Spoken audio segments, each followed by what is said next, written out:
Out sooner than he originally planned to. Reporting from Washington, D.C., Melina Weiskup, NTD News. Stay with us and we'll bring you more news right after this break.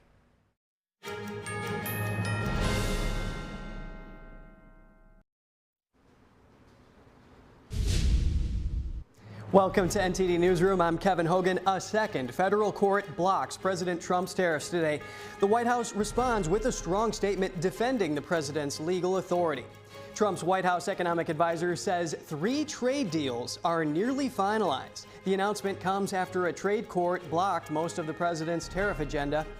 A federal judge says she will not allow the Trump administration to make any changes to Harvard's ability to enroll foreign students. Several state attorneys general are demanding answers from WeChat. They accuse the app of being the tool of choice for fentanyl traffickers fueling the U.S. drug crisis.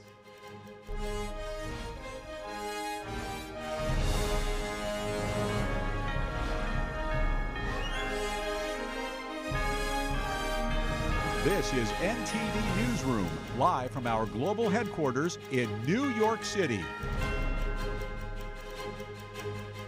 A major legal setback for President Trump as a federal court rules he overstepped his authority when imposing sweeping tariffs under emergency powers. Here's the latest. Bring it up, Howard. The U.S. Court of International Trade in New York has ruled President Trump exceeded his authority when he imposed a wide range of tariffs on imports earlier this year. The judges said the law Trump used, the International Emergency Economic Powers Act, or IEPA, doesn't give a president the right to impose tariffs like the one he announced in April. In April, Trump declared a national trade emergency and used that to launch tariffs on nearly all U.S. trading partners, including a 10% baseline tariff and higher rates on countries like China, Mexico, and Canada. IEPA does allow the president to regulate imports, including increased import levies under extraordinary circumstances like a national emergency. But the panel of judges said the law does not authorize any of the worldwide retaliatory or trafficking tariff orders issued by President Trump. The ruling was a win for 12 states and several small businesses that argued only Congress, not the president, has the power to collect duties on imports. The court also rejected the administration's argument that this was a national security issue that the courts couldn't rule on. In response to the ruling, a White House spokesman told the Epoch Times, quote, "It is not for unelected judges to decide how to properly address a national emergency." The spokesman added, "Foreign countries' non-reciprocal treatment of the United States has fueled America's historic and persistent trade deficits. These deficits have created a national emergency that has decimated American communities, left our workers behind, and weakened our defense industrial base." The Trump administration appealed the ruling almost immediately. And hours later, a second federal court has also blocked most of President Trump's tariffs, ruling he can't use emergency powers to impose them over trade deficits in fentanyl. The decision came from U.S. District Judge Rudolph Contreras, an Obama appointee serving in Washington, D.C. And at the same time, while pursuing the appeal, the Trump administration asked the U.S. Court of International Trade to suspend the tariff ruling. Here is White House Press Secretary Caroline Leavitt in the briefing room moments ago. Last night, the Trump administration faced another example of judicial overreach. Using his full and proper legal authority, President Trump imposed universal tariffs and reciprocal tariffs on Liberation Day to address the extraordinary threat to our national security and economy posed by large and persistent annual U.S. goods trade deficits. The United States has run a trade deficit of goods every year since 1975. In 2024, our trade deficit in goods exceeded $1 trillion. Everybody agrees this is unacceptable. President Trump is delivering on his promise to fix this problem, and he has taken a long overdue and much needed bold stance for American workers after decades of our manufacturing base being hollowed out. The president's rationale for imposing these powerful tariffs was legally sound and grounded in common sense. President Trump correctly believes that America cannot function safely long-term if we are unable to scale advanced domestic manufacturing capacity, have our own secure critical supply chains, and our defense industrial base is dependent on foreign adversaries. 3 judges of the U.S. Court of International Trade disagreed and brazenly abused their judicial power to usurp the authority of President Trump to stop him from carrying out the mandate that the American people gave him. These judges failed to acknowledge that the President of the United States has core foreign affairs powers and authority given to him by Congress to protect the United States economy and national security. Congress had created the National Emergency Act to provide the congressional framework to strike down improper IEEPA use. And any questions over whether President Trump improperly imposed these IEEPA tariffs were already adjudicated in Congress following Liberation Day. Congress firmly rejected an effort led by Senator Rand Paul and Democrats to terminate the president's reciprocal tariffs. The courts should have no role here. There is a troubling and dangerous trend of unelected judges inserting themselves into the presidential decision-making process. America cannot function if President Trump, or any other president for that matter, has their sensitive diplomatic or trade negotiations railroaded by activist judges. President Trump is in the process of rebalancing America's trading agreements with the entire world, bringing tens of billions of dollars in tariff revenues to our country, and finally ending the United States of America from being ripped off. These judges are threatening to undermine the credibility of the United States on the world stage. The administration has already filed an emergency motion for a stay pending appeal and an immediate administrative stay to strike down this egregious decision. But ultimately, the Supreme Court must put an end to this for the sake of our Constitution and our country. Leavitt also urges the Senate to pass the tax bill when Congress returns next week. And as the administration moves to appeal and asks the court to put the ruling on hold, analysts say the White House still has other tools at its disposal. A new report from Goldman Sachs outlines several legal paths that could keep President Trump's tariff strategy on track. In a research note, Goldman Sachs economists point out that the administration can turn to other trade statutes even as legal battles continue. One option is Section 122 of the 1974 Trade Act, which allows short-term tariffs without a lengthy investigation. Section 301 is another, authorizing tariffs in response to unfair foreign trade practices. Trump relied heavily on it during his first term, especially targeting China. Analysts also highlight Sections 232 and 338, rarely used but still on the books. With multiple avenues still open, experts say tariffs could remain a key part of Trump's economic strategy. White House economic advisor Kevin Hassett says 3 trade deals are nearly finalized. Hassett's announcement today comes after a trade court blocked most of President Trump's tariff agenda. Hassett told Fox Business, quote, "There are many deals coming." He criticized the ruling as the work of, quote, activist judges. He added that he believed the administration will win on appeal. Hassett told Fox, quote, "If there are little hiccups here or there because of decisions that activist judges make, then it shouldn't just concern you at all." He said it won't affect trade negotiations. And Japanese Prime Minister Shigeru Ishiba said he exchanged views on tariffs with President Trump by phone today. Ishiba said talks were meaningful as the two leaders further deepened their understanding of each other's views. This was their second phone call this month, as a 4th round of trade talks between the two countries is set to take place. And a federal judge today extended her temporary order that blocks the Department of Homeland Security from revoking Harvard's foreign student enrollment program. NTD's Arlene Richards has more.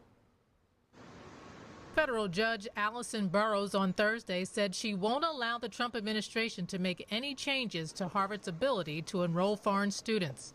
The ruling extends a prior emergency order issued a week ago by the same judge. The extension came despite the Department of Homeland Security's early Thursday morning notification to the court that it would give the university 30 days to challenge the revocation. The department had sent a letter to Harvard confirming its intent to withdraw the foreign student program. This was in response to a letter Harvard sent to the administration stating that it intended to comply with requests for information.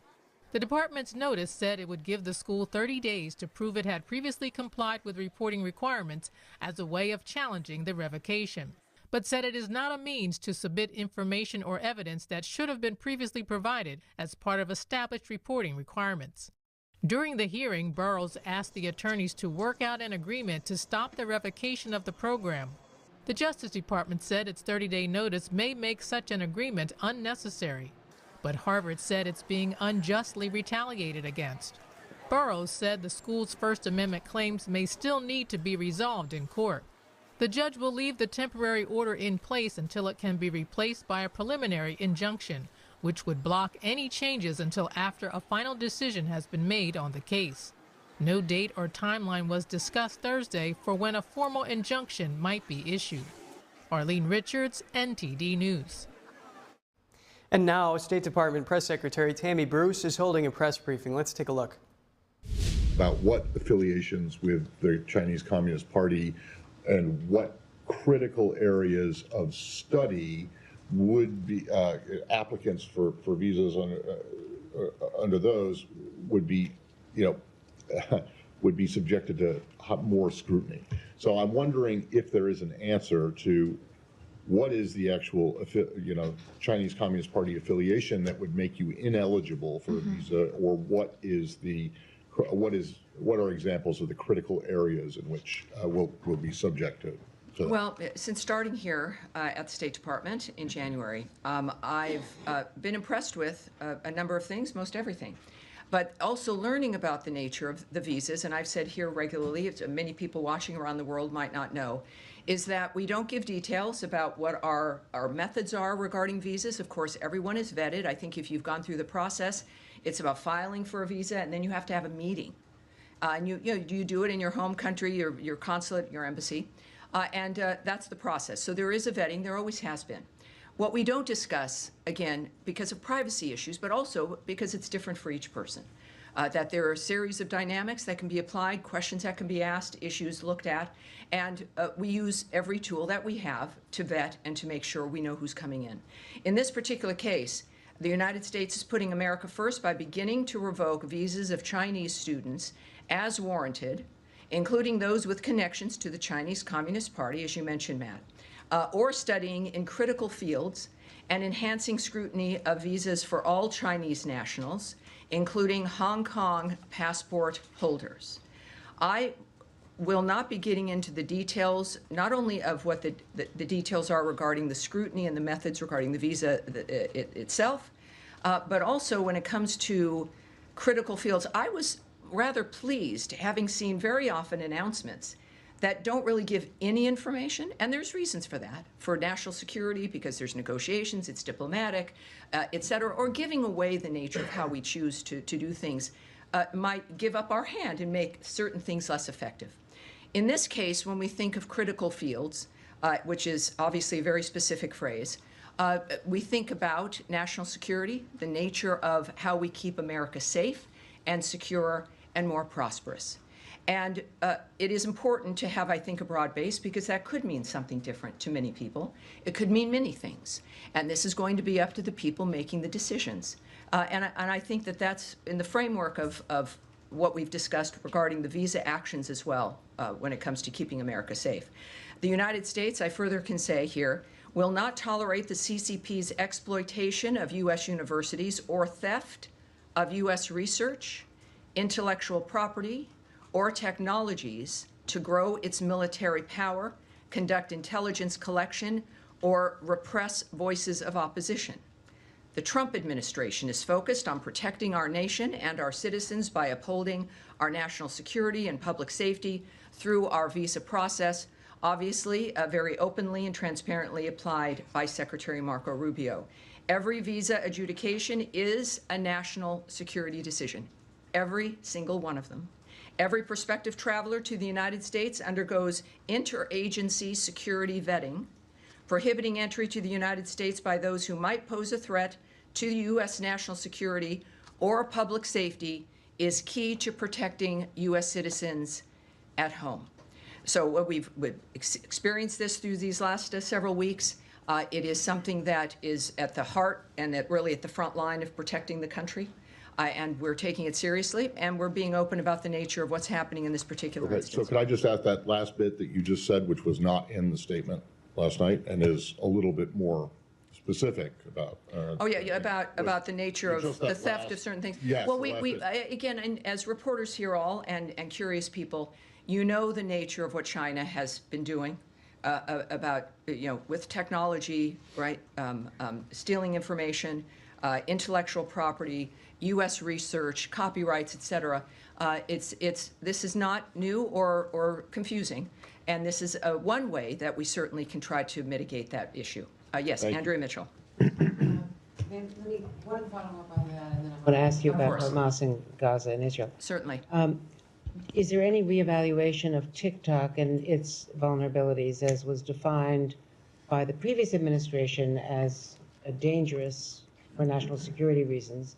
Does the White House, does the administration have any reevaluation of TikTok in this context as you're cracking down on Chinese? I would say you'd have to send that question, ask that of the White House. What we do know, though, of course, is that we're serious about Chinese intervention here, if you will, and the nature of what's driving, of course, this new visa vetting dynamic.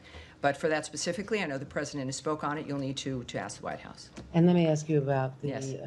possibility of a tentative acceptance by Israel of a ceasefire. Let me come back to you on that. I think many of you also have the visa questions, correct? Are we dealing, let's stick with visas, because there's many different issues at hand, not just this one regarding China. So Daphne. Issue as well? Yeah, we'll get to Gaza after that, yes.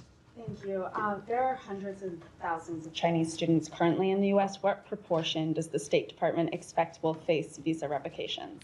Oh, I can't answer that at all. I mean, one of the things we also, even if I was inclined to want to answer, is we're not going to speculate on where this would go. A lot of this clearly is, perhaps has not been done before, as we look at this dynamic and make a determination of exactly what's been happening in this country.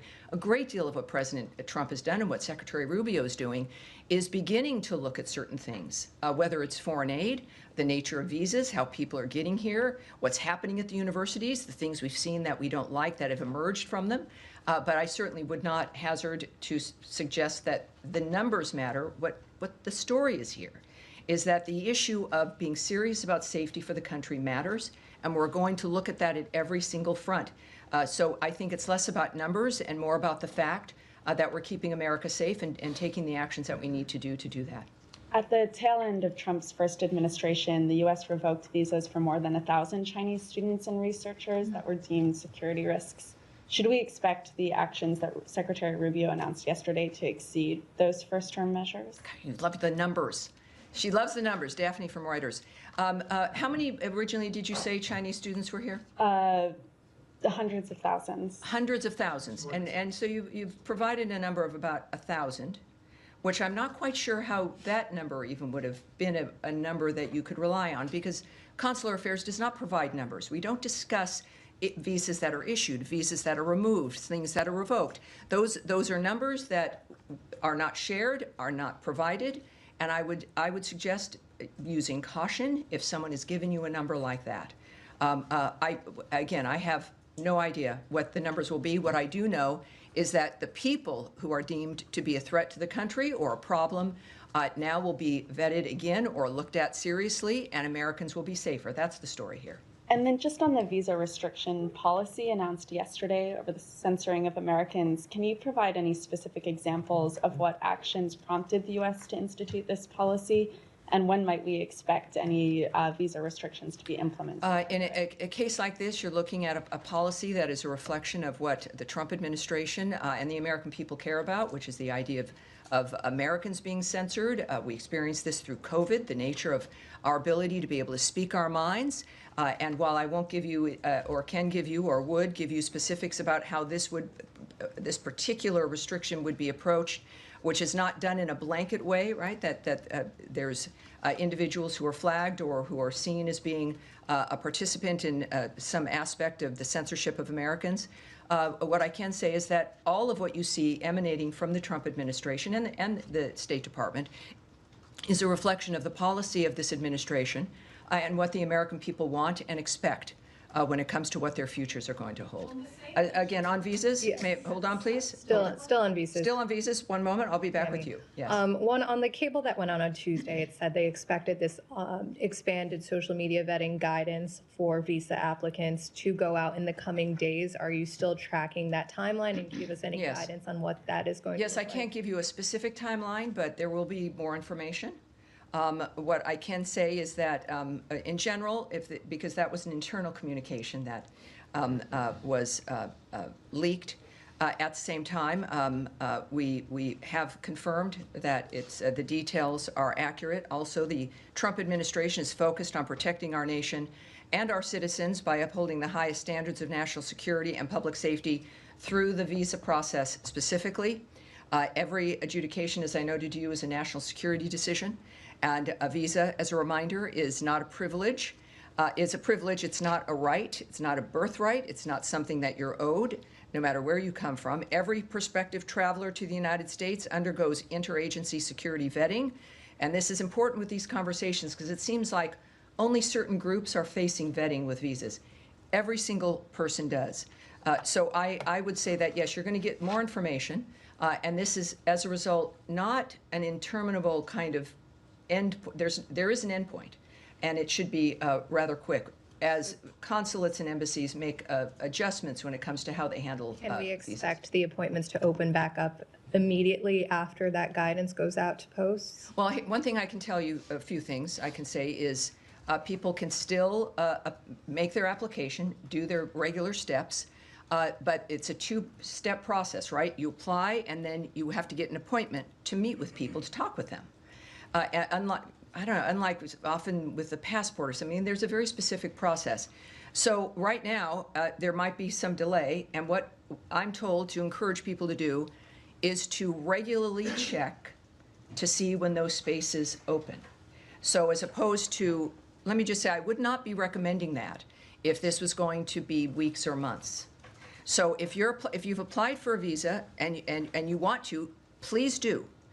Then if you're not getting an appointment, there's this online system. You continually recheck to see when those spots might open.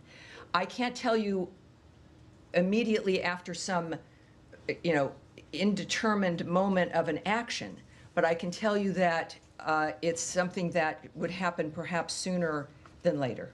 And then one more. On Harvard, my understanding is that you are now reviewing all of the visas of Harvard-affiliated visa holders, not just students. Can you confirm that? And why is this broader review taking place? Do you expect it to impact medical professionals, for example, professors at the university?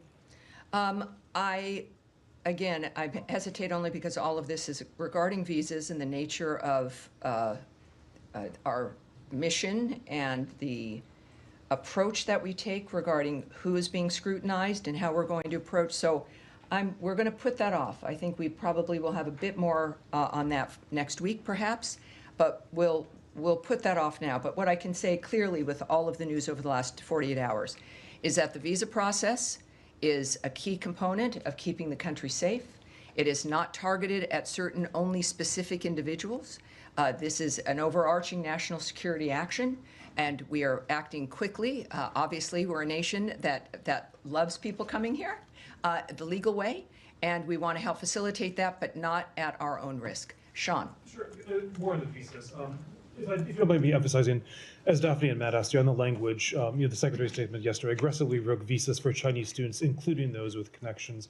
It's not specific. He's not saying specifically those with connections. So, there are 277,000 Chinese students in the United States. Should all of them feel that they're at some risk of having their visas revoked? I think everyone who's here on a visa has to recognize, certainly is what they've seen over the last few months, that America takes their visas seriously, that vetting is not a one-time process, it's continuing, and that if things happen, if you get arrested, if there's some kind of an issue, it's probably going to be seen at some point. But I do think that with this particular dynamic, it's clear that there's an interest in making sure that those who are here from China on a visa understand that we are taking our national security seriously, and we are looking at their visas, and if everything's fine, terrific. But that will be a vetting that certainly continues and is important, clearly, to the administration. Okay, and a bit broader, you said if everything's fine, you're welcome. More broadly, all these things that are going on with the student visas, with the vetting, with the suspension for now of new appointments. Is it still a priority for the administration to encourage students to come to the United States? They have other options. It's been said that Hong Kong, for example, is now saying students at Harvard, doctoral students, have a fast track to go there. Is there any concern that the U.S. is losing a competition? After all, there's $50 billion into the economy from international. Yeah, well, people come here because this is where you start new lives, where you have every opportunity in the world. There's a reason why people come here. It's because of what the country represents. Yes, the excellence of our schools, and we want to keep it that way. We want parents who send their children, whether they be from a different country or America, to an American university, that they can recognize their child when that child returns home. and that child actually has skills and an education that can improve their future, that can get them a job, that can help facilitate the dreams that they've had, as opposed to political indoctrination or the idea of just activism or a certain political framework that they move out with. This should be an education that is literally liberal. The idea that you learn things that help facilitate your life no matter where you come from, who you are, if you're a Jew or a non-believer or an atheist or black or white or a woman. We've been through this in this country for the last 2 to 3 generations still. And our focus is making sure that everyone who does want to send their child to a school in this country can do so knowing that they're going to be safe. They're going to be able to get into a building and not held hostage in a library because it's been occupied, or that they're going to be able to actually learn things that you're paying that kind of money for. So yes, it not only should encourage more people, for those who are already here, it's certainly an important dynamic for believing and understanding that your child's going to be safe and that you're going to get something that you've paid for more than a social activist who lives in your basement. Can I switch to the Middle East, or does anybody else have anything? Well, yeah, you know, it's an unusual day for me, and time flies, doesn't it? I was going to ask. Well, you know, so many people, too many people. Matt. So we've talked a great deal about the visas. And Gaza, you know? All right. We had Gaza. Where is she? There she is in the blue jacket. You'll be second. We'll go to Andrea on Gaza, and then we'll go into the back. I was yes. to ask you about the reported acceptance by Israel of a ceasefire for Gaza. What you can fill in about that? Does it include expanding food deliveries? Does it include the South as well as the North? And do you know whether Hamas has signed on to this? And is Qatar or Oman? Well, we know there's been a proposal put forward that seems to be promising. We are unaware of Hamas accepting it, but we do believe that it has some significant promise. We would, of course, as you might imagine, it's been a goal of the administration to get all the hostages out, certainly the bodies that are being held. And so, and I believe that Caroline addressed this too, I think, earlier. Yes, so there is some optimism, some important optimism, but the aspect regarding Hamas and its position is unknown at this point. But I think that there's some optimism regarding what has been proposed. And was this, do you know if this came from Mr. Witkoff and Dermer and the other envoys who were here from Israel this week? Well, I believe that certainly Special Envoy Witkoff, as he's been involved in most issues and our successes, but at this point, we're still waiting to get some kind of a final point put on that. Which would allow even more humanitarian aid to move in, and certainly the return of hostages and bodies. This is what we always are working on, and we're excited that this might be a good development. All right, Nadia. Thank you. I'm following up on Gaza again. You know, Caroline just said now, actually, that both. And that was the State Department Press Secretary Tammy Bruce fielding questions primarily on the administration's rule revoking visas for some Chinese students in the United States, and that is particularly with those with connections to the Chinese Communist Party, all in efforts to protect intellectual property. And coming up, AI is fueling innovation in cyber attacks. Lawmakers met in Silicon Valley to tackle rising digital threats and how to fight back. We'll have more for you after the break.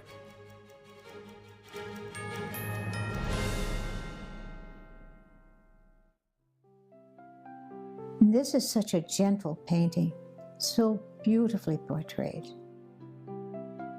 A group of people reading together in this simple, everyday-looking living room.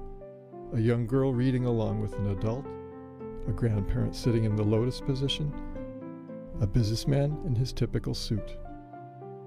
You see all those people, they look like they have quietly settled down there. And you as a viewer, it looks like you've just stepped in the door. You can't see what it is they're reading, so you're a little bit curious and you're kind of invited to walk in. This harmonious feeling is not by accident. It is the very subject of the work. The book they are reading is the main text of Falun Gong, which is an ancient Chinese spiritual discipline in the Buddhist tradition. At the core of Falun Gong are the values of truthfulness, compassion, and forbearance. Unfortunately, the practice is banned in China, where the artist resides. Thousands have been killed for their faith.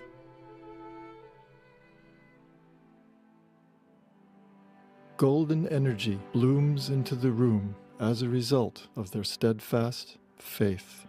The painting on the back wall reminds us of this work's title, Plum Blossoms in a Muddy World.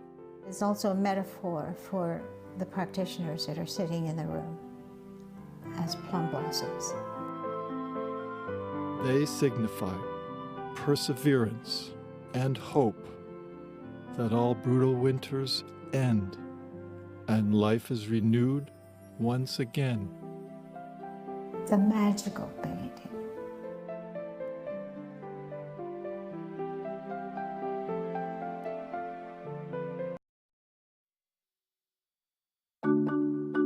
My mom and dad were traditional Asian parents. Now my father would go to work before I woke up in the morning, and then he would come home too tired to play with me. I tell my son, I love you every single day. Now my dad has never said that to me. Not because he doesn't love me, but because culturally it wasn't comfortable for him. So I teased him the other day and I said, how come you never say that to me? And he said, you're too old now. Now that he's a grandfather, he says, I love you to my son every time he sees him.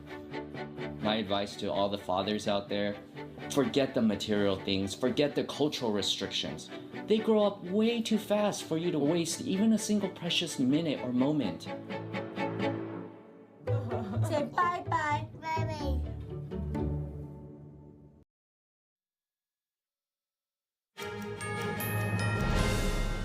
Thanks for staying with us. We are discussing the U.S.'s move to revoke some visas of Chinese students in the United States, particularly those with connections to the Chinese Communist Party, in efforts primarily to protect intellectual property. We're joined by Jimmy Quinn. He's a national security correspondent with the National Review. Thank you for joining us, Jimmy. As we've discussed, we know the administration is targeting the visas of Chinese students, including those with connections to the CCP or studying in critical fields. But obviously not every Chinese student is supportive of the regime, with some even using student visas to get out of China. Now, I understand that you've been in touch with the State Department. Do you know anything more on what this process will look like? The devil's in the details, and it's still very early. What we know is what Secretary Rubio said last night in his statement, namely, as you pointed out, that the visa review process is going to target visas that have already been issued, particularly, looking at people who have ties to the CCP or to certain critical technology fields. I don't have any additional information about the timing of this or the scope necessarily. But I think an important thing to note is that this is part of a broader look that the Trump administration is taking at the U.S. relationship with China, to try to instill the relationship with more reciprocity. As the administration views it, the Chinese Communist Party has been taking advantage of America's openness for a very long time.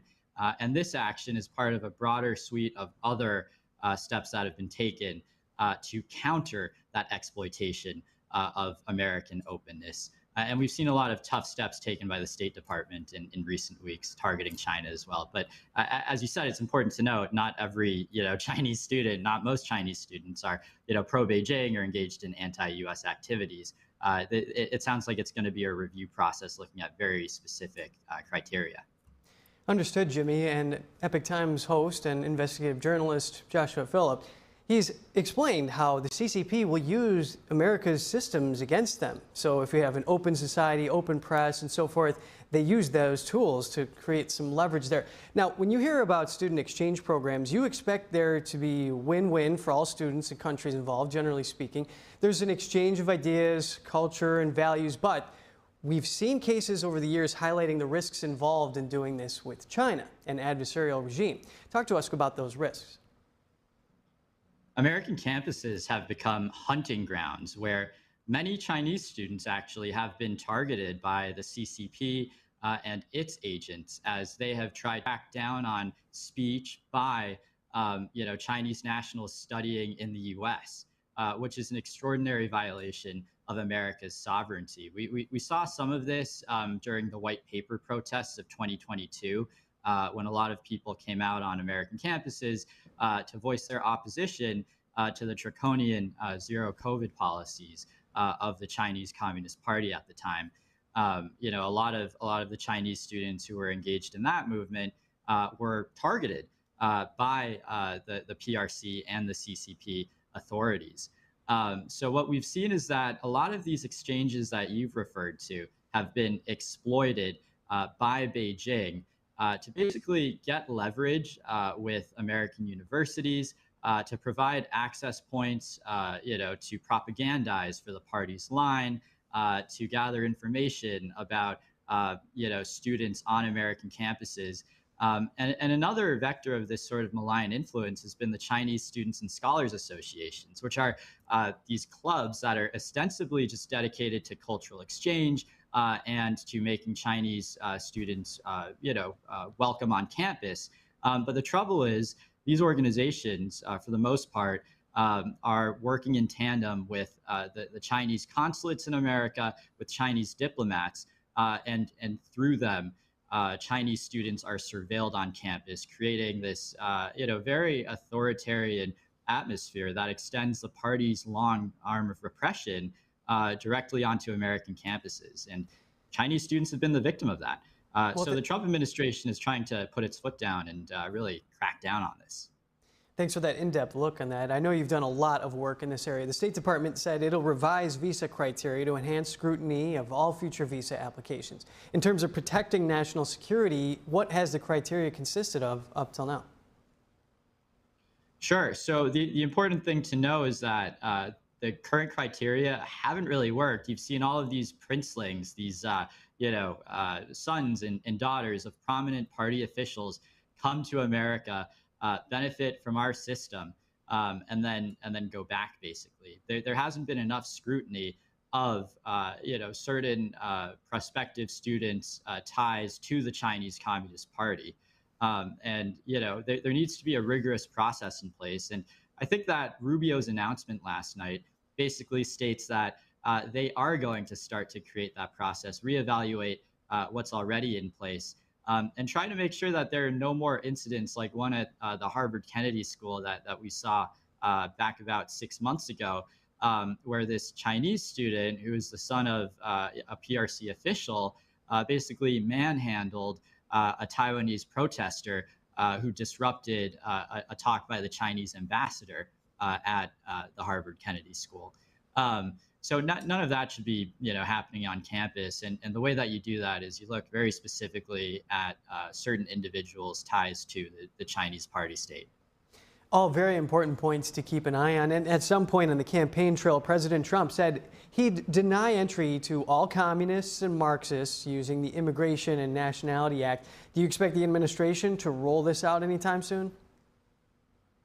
I certainly think so. I think we'll see rolling visa restrictions targeting not only students affiliated with the CCP and involved in industrial espionage, but also CCP officials involved in United Front work. That is the CCP's political influence arm.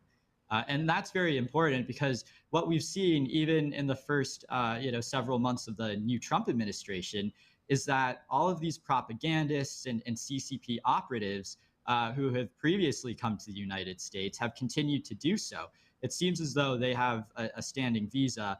And so you've seen officials from the Chinese People's Association with Friendship with Foreign Countries, which is an organization of the CCP implicated in that sort of united front propaganda work, they've come to visit the United States multiple times in recent weeks.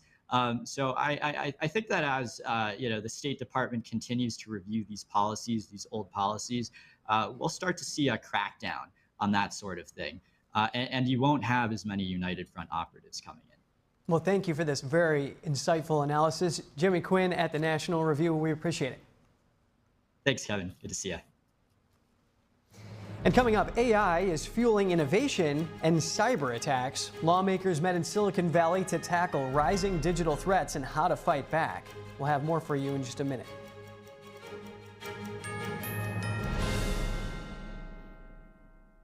Discover the ancient secret to vitality and longevity with Puretang Black Ginseng. Crafted from premium 6-year-old Korean ginseng, each root is carefully nurtured for over 2,260 days, undergoing a traditional 9-round handcrafted process of steaming and drying to unlock full potency and absorption. Experience pure, natural energy with Puretang Black Ginseng. Order now at puretang.com.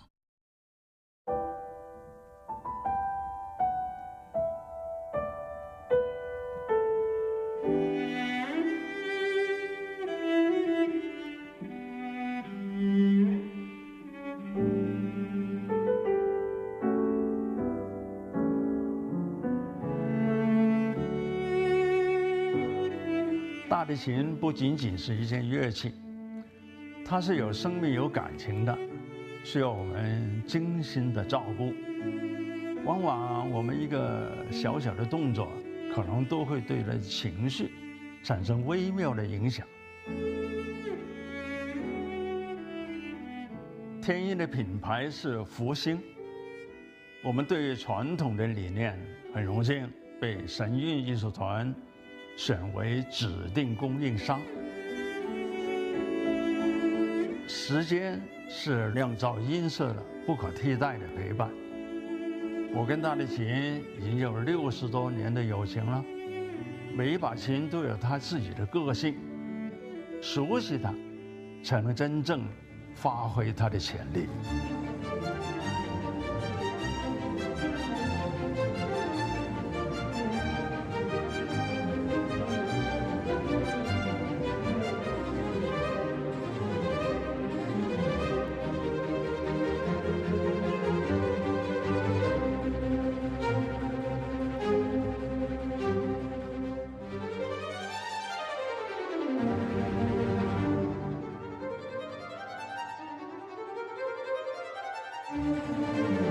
所以，我希望给你的每一把琴，都是首先我所信任的。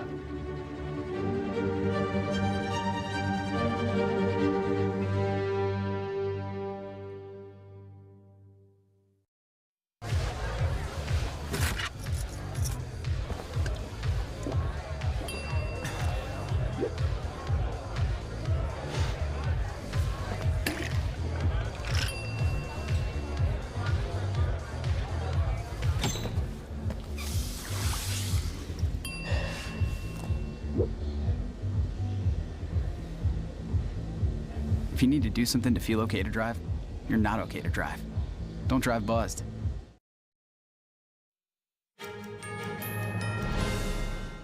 Welcome back. A federal judge is blocking the Trump administration from suspending Biden-era parole programs for immigrants. 2 organizations had sued the administration, claiming the suspension is arbitrary. The ruling applies to individuals in the U.S. who are seeking work permits or a more permanent immigration status. Judge Inidra Talwani agreed with the Trump administration that Homeland Security has broad discretion to direct immigration policy, but she rejected a claim that suspending the parole programs was within that discretion. The judge also said it's not in the public interest for hundreds of thousands of immigrants to lose their legal status. The order affects several programs, including United for Ukraine and Operation Allies Welcome. Also included is a parole process available to Cubans, Haitians, Nicaraguans, and Venezuelans. Homeland Security Secretary Kristi Noem says an illegal immigrant who allegedly threatened to assassinate President Donald Trump has been arrested. Ramon Morales Reyes was arrested after an intelligence officer received a letter saying he planned to shoot Trump at a rally before self-deporting to Mexico. Nome praised ICE agents for the arrest and blamed heated political rhetoric for encouraging violence. She also cited a recent controversial post purportedly calling for Trump's assassination by former FBI Director James Comey as part of the problem. Reyes, a Mexican national, is now in ICE custody in Wisconsin and faces deportation. Artificial intelligence brings innovation for both people and perpetrators. According to cybersecurity experts, AI has accelerated cyber attacks. Lawmakers want to leverage and regulate AI as well as strengthen cyber defense against foreign adversaries. NTD's David Lamb has more from a Homeland Security hearing. On Wednesday, the U.S. House Committee on Homeland Security met at Hoover's Institution at Stanford University. Now, they listened to expert panelists discuss the current landscape of cyber threats and how it affects the U.S. Consider this. Every single day, Palo Alto Networks blocks up to 31 billion cyber attacks. Up to 9 million of those daily attacks represent novel attack methods never previously seen. To stay a step ahead, relentless innovation must be central to our cyber defenses. Innovation with AI at its core has the potential to disrupt the legacy status quo. In my opening statement, I mentioned the example of a default password, where there are still products on the market that come out with the default password, and the expectation is that the end user of that product goes and changes the password. I'm sure we've all been there. We know that that doesn't always happen. The risks that our country faces. So we need that stable baseline. We need to raise the level of security all over. Attackers are still taking advantage of very easily known vulnerabilities that should be fixed. And I agree that both software vendors and others in the community, there needs to be some accountability mechanisms in place to ensure that we're delivering secure and safe software. Now, Silicon Valley was chosen as a place for the hearing because of the talent pool and innovation in the area. Now, the House committee, one of their highlights is making it more challenging and costly for hackers to hack. Well, CCP, Chinese Communist Party, spends a lot of money and resources on developing its cyber defense, but also its cyber offense. And their offensive capabilities against us are very good. We need to be focusing on our cyber defense to make sure that we can plug up our vulnerabilities. I think they're preparing for war. Yeah. The Chinese Communist Party is preparing for war in a number of ways, right? We see it with their massive buildup of their military forces, about a 44-fold increase. I know it may seem extreme to say this, but I believe that China is developing a first-strike nuclear capability against us. The increasingly burdensome, costly, and duplicative requirements placed on our innovators are stifling our innovation and hindering our national security. Instead, we must continue to explore technological solutions for regulatory compliance and ways that we as Congress can help deconflict and simplify cyber regulations. My priority is to really leverage the private sector, make sure that the federal government is as additive as possible. Lawmakers and panelists are trying to get the reauthorization of CISA 2015. This law encourages the sharing of cyber threat information between private entities and the government. In Stanford, California, David Lamb, NTD News.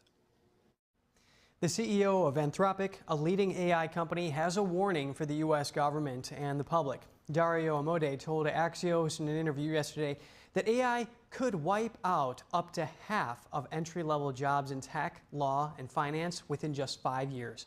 He told Axios that too few in Washington understand the threat or are willing to act.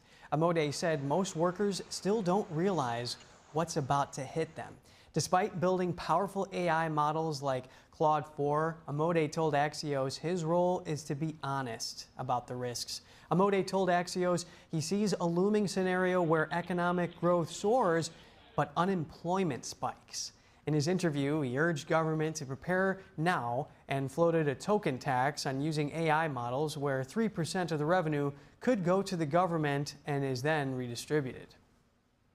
North Carolina Attorney General Jeff Jackson released an Instagram video criticizing WeChat. That's the Chinese social media and messaging app that he says is fueling the United States fentanyl crisis. Here's a part of that video Jackson posted yesterday. And you have a major problem. Mexican cartels are using your app to clean their cash. They're arranging pickups, they're finding brokers in China to swap currency, they're moving billions across borders in money laundering, all with the help of WeChat, which has become the digital hub for fentanyl trafficking. You are now a core part of the business model that is killing thousands of Americans a month. The video is a follow-up to a letter that Jackson and 5 other state attorneys general sent to WeChat earlier this month. It demanded accountability from the company over concerns that fentanyl traffickers had been using the platform for money laundering. The letter cited several cases where WeChat was found at the center of fentanyl operations. WeChat is owned by China-based tech conglomerate Tencent Holdings. The Pentagon has identified it as a Chinese military company operating in the United States. Analytics firm Apptopia said in 2020 that WeChat had an average of 19 million daily active users in the United States. The attorneys general gave the app until June 11th to respond to their concerns. Tencent has not yet responded to an Epoch Times request for comment. The European Commission is rolling back key parts of its Green Deal agenda to boost the economy. Some experts believe policies from the Trump administration played a role in this turn of events. NTD's international correspondent David Vives reports from Paris. For the past several months, the EU has cut off some parts of its Green Deal policy. The European Green Deal is a group of measures aimed at diminishing carbon emission across the Eurozone, with some regulations targeting EU industry. In April, the European Commission adopted a law designed to ease burdens on companies by reducing sustainability reporting and supply chain due diligence requirements. Officials said the move will help European businesses better compete with the US and China. Member of Parliament Barbara Bonte, who sits on the Committee on the Environment, filed a bill in support of rolling back Green Deal measures. Another consequence of the Green Deal, which is very concerning, there's a lot of compliance, lots of more rules, a lot of administrative obligations, and a lot of bureaucracy. And bureaucracy is killing our economy and our wealth. I also filed a Dutch proposition as well to wipe out 30% at least of the administrative burden for companies, and different members of political groups supported our proposition. So I think things are changing there. This month, the EU also proposed easing parts of its farming policy, potentially saving farmers up to $1.8 billion a year by relaxing rules protecting grasslands and wetlands. Some experts believe Brussels is facing pressure to scale back its green policies in response to President Trump's stance on climate and regulation. Bonte says one of the strongest incentives is the US drive to attract industry from Europe, a strategy the EU is now taking seriously. So a major concern is the localization from our talent to, for example, the United States, because the United States is a better place for startups, for talent. So we are losing both our industry, both our talent. One example came earlier this month when German carmaker Mercedes announced it would move production of its GLC SUV from Germany to the US. And I think we really have to worry. For example, a very well-known example is the automobile industry, who used to be very strong in Europe. We all know the famous brands from Europe, like BMW, like Volkswagen, like Audi. But they announced, it is Volkswagen that announced they will close 2 factories, or some factories, and that has never happened before. So that's a whole new thing. Bonte also says industry union pressure across the bloc is weighing on the EU to ease rules, following the example of the US. David Vives, NTD News, Paris. Online scammers are posing as live stream providers for funerals. Fraudsters exploit grief by trying to charge devastated family and friends to say goodbye to their loved ones. NTD's Andrew Thomas has more on the disturbing trend. Lynn Rollins was mourning the death of her husband, John. That's when a scam link was shared just an hour before the funeral service. Her family scrambled to warn guests. A thing came on saying John Rollins live stream for his funeral, and we knew we hadn't done that. It was obviously a scam. Dan Turpin went through it too.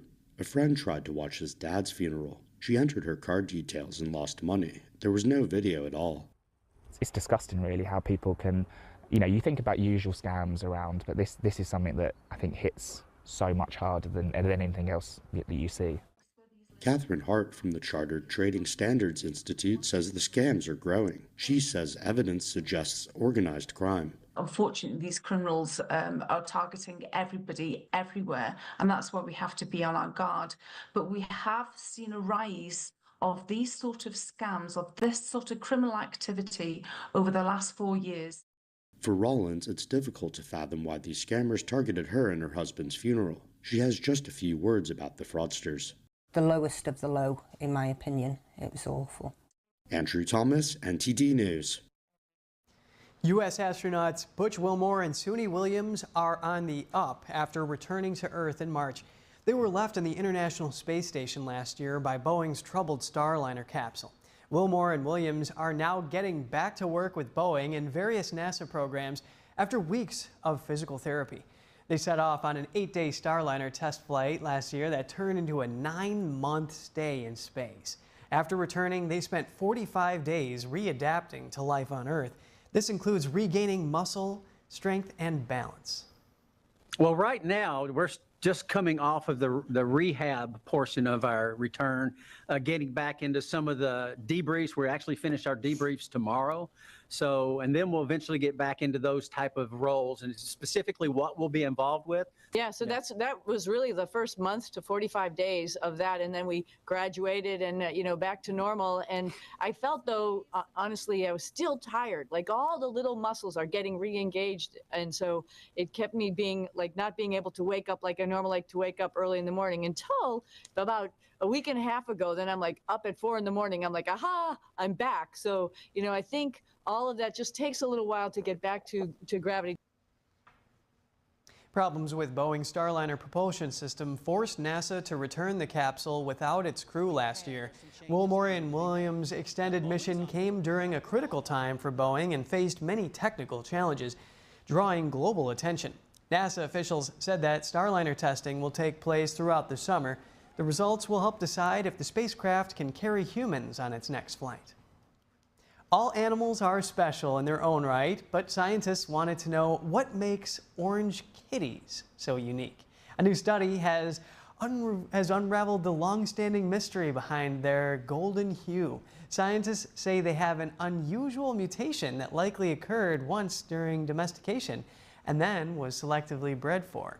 It may have happened hundreds of years ago, since there are depictions of calico cats in Chinese art dating back to the 12th century.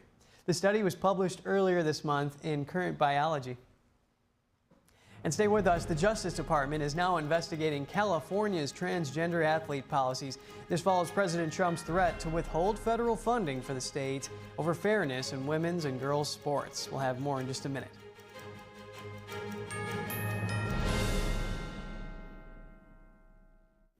I was a young dad of 3 amazing kids, and just when you feel like life is starting to come together, you get kind of hit in the face.